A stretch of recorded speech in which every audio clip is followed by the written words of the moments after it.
Hey guys, Epidemic 2020 here today, and today I want to explore a moral problem with you. Is it morally acceptable to name and shame a Nazi? Now, this came up because of recent events in Charlottesville, Virginia. White supremacists and Nazis were marching through the streets, ended up having 19 people get run over and one killed.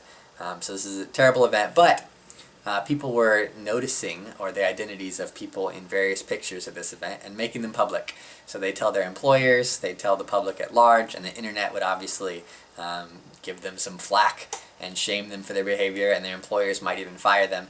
So this is what's going on, and I want to try and explore with you guys whether or not it's morally okay to do this type of thing. So I want to give you the best two arguments I can think of in favor of naming and shaming these racist folks, and three arguments against it. The best three arguments against it I can come up with. Alright, so first argument.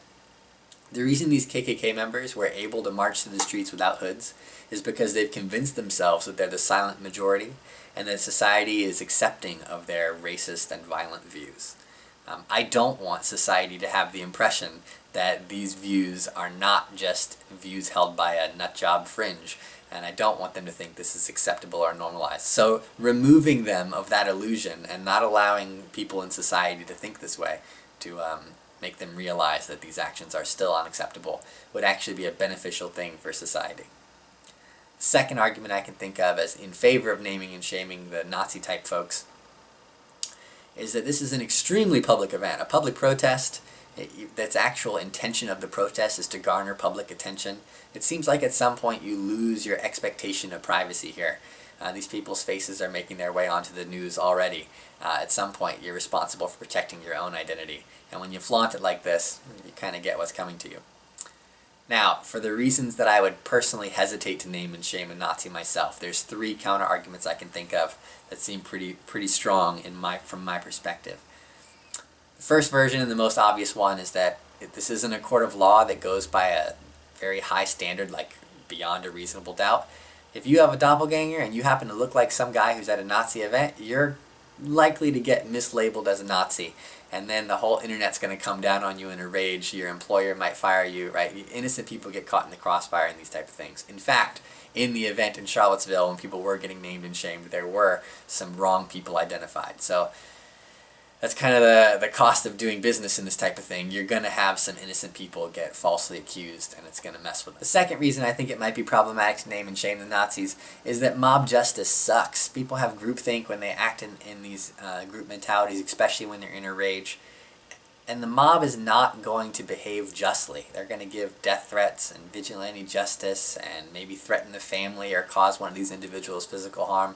They're going to go above and beyond what's actually justifiable, and it's almost guaranteed it's going to happen, right? They're going to get death threats as a result of this. So if you're the person naming and shaming them, it feels an awfully lot like you're an accomplice to these things that happen. You're doing an action which you know is going to end up causing harm, which is not going to be just. So that's difficult to try and justify. The third reason, this is a weird one. When you name and shame a Nazi, what's going to happen is you're going to increase their social isolation, you might make them lose their job, and you're definitely going to make them feel shamed. Now, if we're trying to make society a better place, it would be better if we could reform this kind of individual. But I suspect that naming and shaming a person like this is going to send them even deeper down the rabbit hole of radicalization. Nothing feeds a persecution complex like actual persecution. So I think it might be an ineffective way of actually solving society's problem here. It might actually make the problem worse. It'll feel good. It feels really good to shame the Nazis and actually be able to punish the bad guys. But I think it might actually have ill consequences for society. Anyway, I'd love to know your thoughts, where you think I went wrong or what you think I've overlooked. I'm sure there's more to the story than I've actually been able to see myself, and I'd love for you to share your perspective. As always, test everything, hold on to the good.